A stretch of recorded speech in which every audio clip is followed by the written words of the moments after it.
So there is a lot in that budget. A few items in particular will impact Maritimers especially. CTV's Vanessa Wright has been drilling down on the budget numbers. There are many. She joins us in the news center. Vanessa, you've identified a couple of areas of interest here. Yeah, that's right, Todd. As we break this all down, there is spending that may pique the interest for people in our region. One that stuck out, though, and we all knew it would be in this, is the dramatic jump in military spending. Prime Minister Mark Carney is making good on that promise that it would meet its GDP spending commitment to NATO. Well, now Ottawa says $20.4 billion will be spent on military recruitment and retention. Just under $11 billion will go to upgrades and $18 billion to expand new military capabilities. That works out to a total of $185 billion over 5 years. There is, of course, a huge military presence on the East Coast. Submarines are a big buy for this government.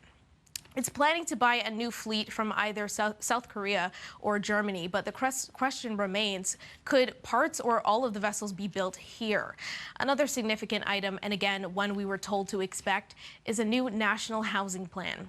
The federal government says $25 billion will be spent over 5 years on what they call supercharged home building.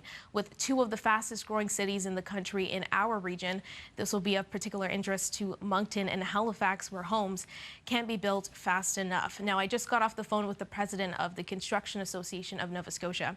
He says there's a lot to go through. Building projects are mentioned, but from what he's heard so far, he calls it vague.